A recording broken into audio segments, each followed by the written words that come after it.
Français, Françaises et êtres humains venus d'ailleurs. Aujourd'hui, je viens vers vous pour réagir à un communiqué du directeur de Cocopelli sur la situation actuelle. Passe sanitaire, etc. Je vous dirai ce que moi j'en pense concrètement au fur et à mesure de la vidéo, mais là je viens pour réagir à son propos à lui. J'adore Cocopelli. Ça c'est fait, c'est dit. J'adore Cocopelli, je suis membre, c'est-à-dire que pour moi c'est important que l'association en elle-même fonctionne.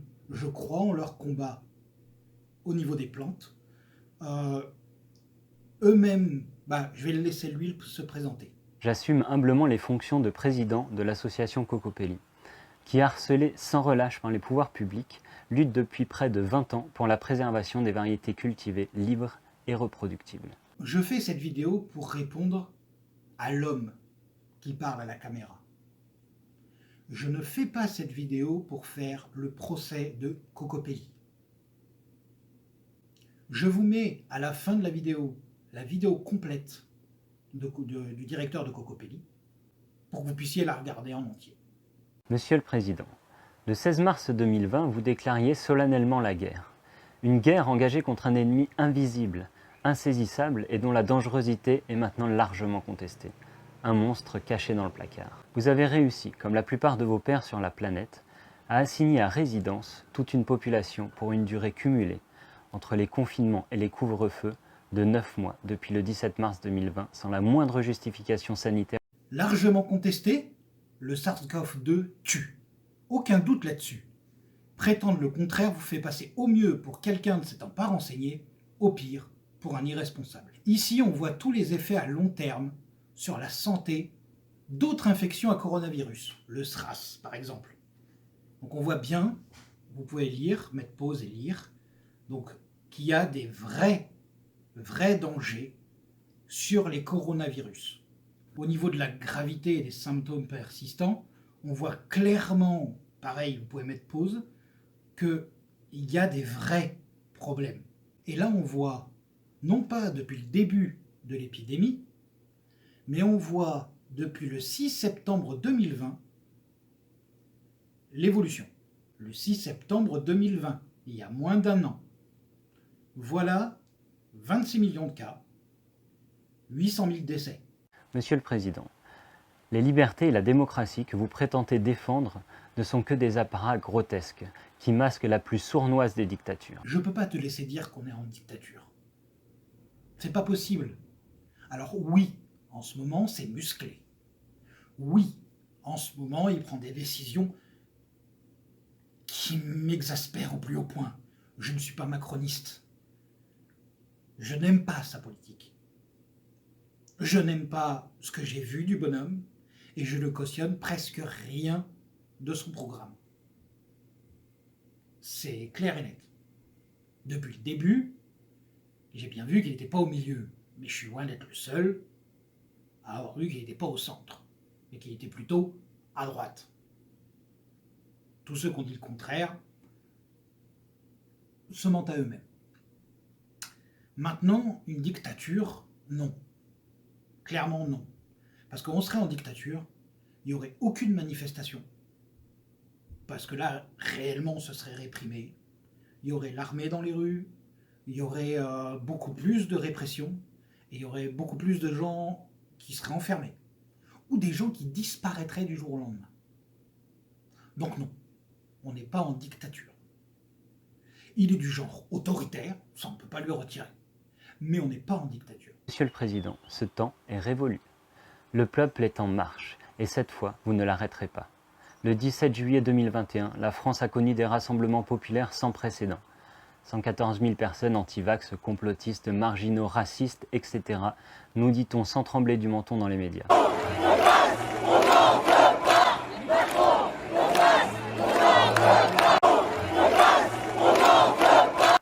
Monsieur le Président, votre gouvernement justifie d'une main ses actes par l'engorgement des hôpitaux et de l'autre assassine les budgets et ferme des lits par milliers.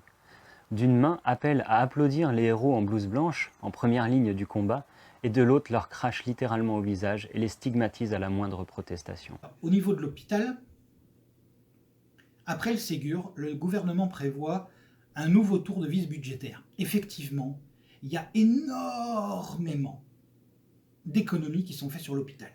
On peut vous donner des chiffres dans tous les sens, là j'en ai juste sorti un. Il y a des économies qui sont faites sur l'hôpital. D'une main assure gravement qu'au pays des droits de l'homme, jamais un pass ne sera obligatoire pour aller dîner dans un restaurant. Nous avons parlé du pass sanitaire et de l'utilisation que le gouvernement pourrait faire de cet outil pour les grands événements.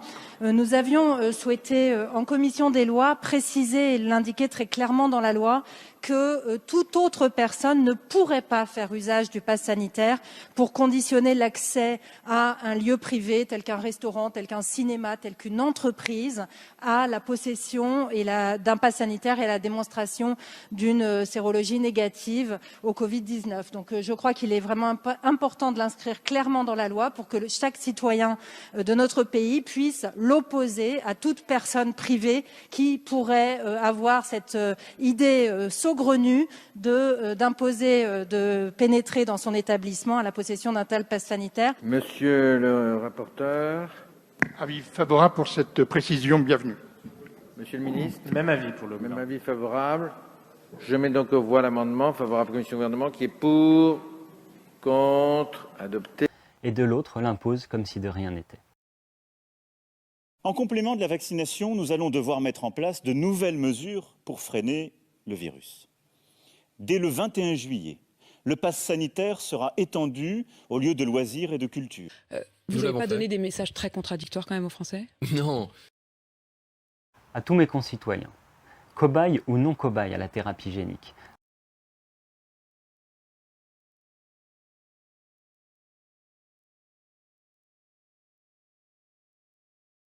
Dans cette vidéo, nous allons nous pencher sur l'approche des vaccins à ARNM.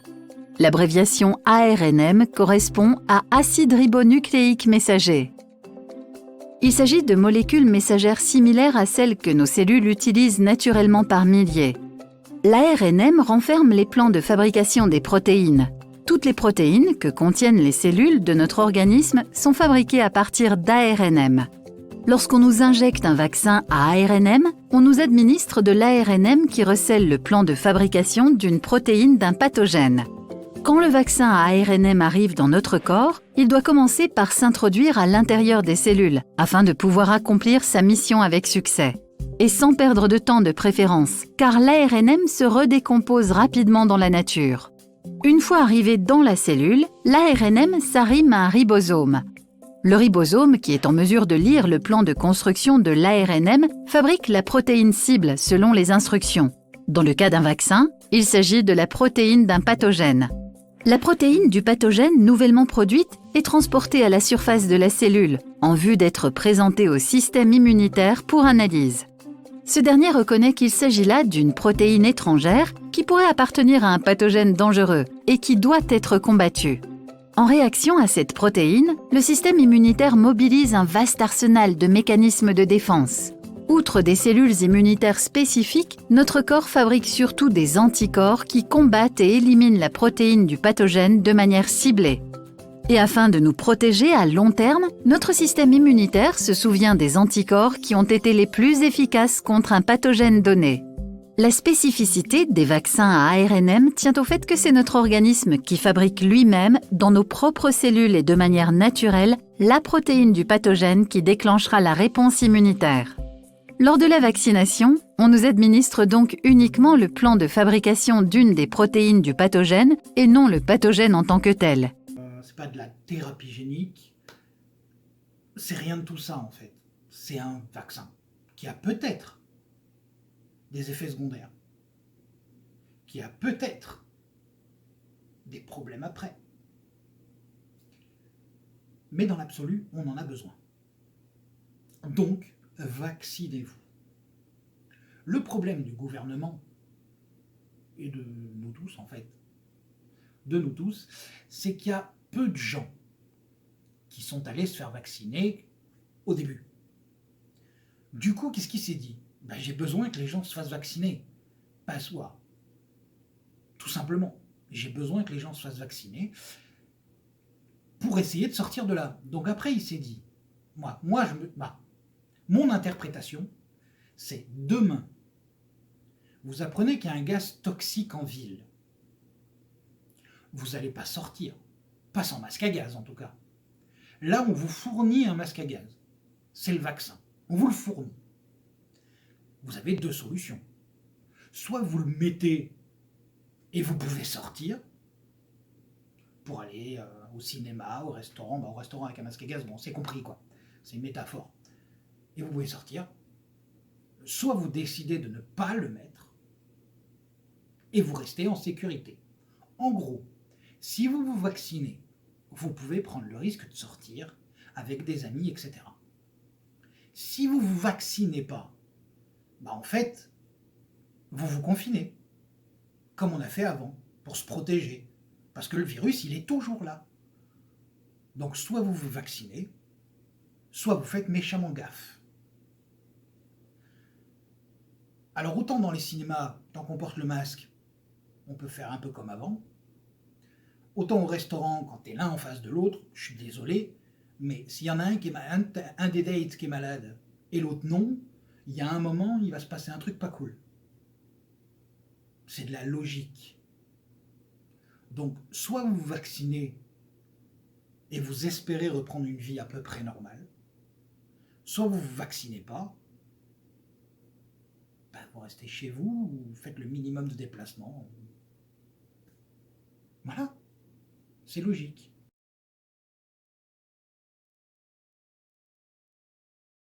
Monsieur le Président, le 16 mars 2020, vous déclariez solennellement la guerre.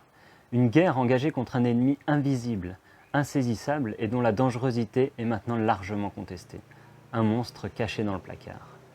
Tel un maître de l'hypnose, vous enfermiez alors une partie du peuple français dans ce sentiment de peur et d'anxiété nécessaire à l'acceptation globale et sans condition de l'ensemble de mesures inqualifiables, distillées sournoisement au fil de vos campagnes de propagande. Vous avez su maintenir la plupart d'entre nous, par vos contradictions permanentes, vos mensonges éhontés et par vos attitudes dictatoriales, dans un état de dissonance cognitive propre à inhiber toute capacité à réfléchir de manière rationnelle et lucide.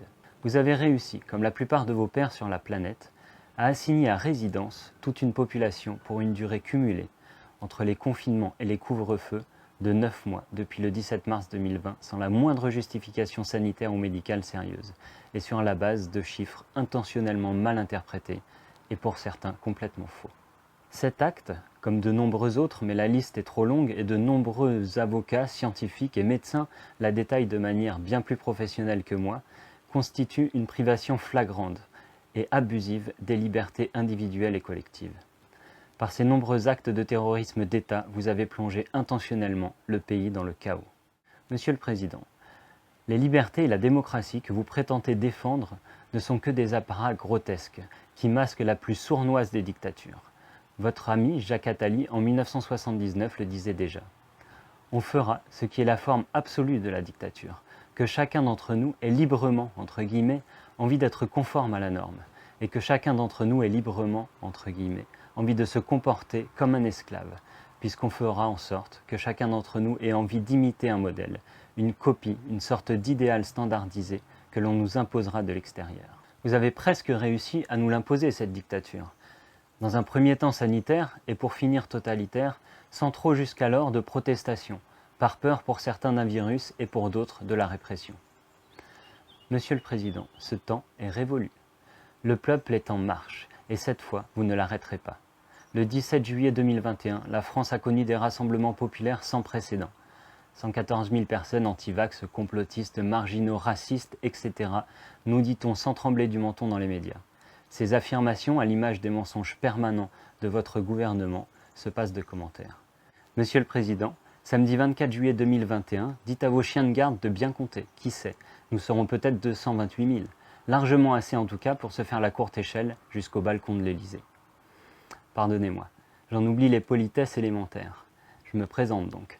Entre 22h et 8h du matin, et pendant les quelques jours de repos annuels que j'arrive à m'accorder, je suis un citoyen écœuré par l'absurdité ambiante et par la putréfaction qui gagne le cœur même de notre société française. Mais je suis également un père, fort inquiet pour l'avenir de ses enfants, et qui refuse catégoriquement qu'ils servent de cobayes pour cette campagne d'injection expérimentale que vous tentez avec ferveur d'imposer au peuple français. Le reste du temps, j'assume humblement les fonctions de président de l'association Cocopelli, qui, harcelée sans relâche par les pouvoirs publics, lutte depuis près de 20 ans pour la préservation des variétés cultivées libres et reproductibles. J'assume également les fonctions de chef d'exploitation au sein d'une ferme de production de semences, ainsi que différentes responsabilités au sein d'autres activités plus secondaires. Ainsi, certaines périodes de l'année, j'ai sous ma responsabilité plus d'une centaine de personnes. J'affirme ici que je n'ai jamais imposé et n'imposerai jamais aucune de vos mesures liberticides. J'assume ainsi de laisser à chacun la possibilité de choisir la manière dont il entend prendre soin de sa santé et de celle de ses proches. Les mesures d'hygiène élémentaires mises en place dans nos locaux suffisent largement à offrir les conditions nécessaires de sécurité afin de continuer nos missions quotidiennes. Nous n'imposons pas plus à nos salariés qu'à nos visiteurs, le port de la muselière, la pratique de la thérapie génique que vous tentez de faire passer pour un vaccin ou la présentation d'un pass de la honte. Monsieur le Président, votre gouvernement justifie d'une main ses actes par l'engorgement des hôpitaux et de l'autre assassine les budgets et ferme des lits par milliers. D'une main appelle à applaudir les héros en blouse blanche, en première ligne du combat, et de l'autre leur crache littéralement au visage et les stigmatise à la moindre protestation. D'une main assure gravement qu'au pays des droits de l'homme, jamais un pass ne sera obligatoire pour aller dîner dans un restaurant, et de l'autre l'impose comme si de rien n'était. Du corps médical, aux forces de l'ordre, dont le plus ancien des syndicats, la FPIP, vient de publier une tribune en faveur de la liberté, en passant par les pompiers, les infirmiers libéraux, les restaurateurs, et plus globalement par tous les corps de métier impactés par vos stupides mesures, ainsi que par tous les citoyens victimes de cette tyrannie moderne, le peuple n'accepte plus de se subordonner à vos injonctions criminelles. En effet, vous montrez de nombreux signes relevant de la psychopathie. Vous êtes devenu fou et vous avez entraîné dans votre folie une bonne partie des membres de votre gouvernement. Fou, criminel et dangereux. L'urgence de votre démission ou de votre destitution dans l'intérêt de la nation, de la démocratie et du peuple français ne fait ainsi plus aucun doute. Ni vous, ni aucun membre de votre gouvernement n'êtes plus en mesure d'assumer vos fonctions et avez fait preuve à plusieurs reprises déjà d'irresponsabilité et de haute trahison envers le peuple français. À tous mes concitoyens, cobayes ou non cobayes à la thérapie génique, soyons des millions à manifester demain, samedi 24 juillet. L'été 2021 sera inscrit dans l'histoire comme l'été où le peuple français a failli perdre sa souveraineté. Partagez ce message, prenez la parole, exprimons-nous. N'obtempérons pas. N'acceptons pas de contrôler, de trier, de discriminer nos visiteurs devant nos restaurants, nos lieux d'accueil, nos cinémas, etc. Ce n'est ni légitime, ni notre rôle. Refusons massivement cet apartheid qui n'a aucune autre justification que la division du peuple. Le dicton « diviser pour mieux régner » n'a jamais été aussi lourd de signification. Vous n'êtes pas seul à lutter. Nous sommes des millions. Ne les laissons pas nous diviser. Chaque être humain a le droit de choisir librement et sans contrainte son alimentation et sa médecine. Nul ne peut bafouer ce droit fondamental.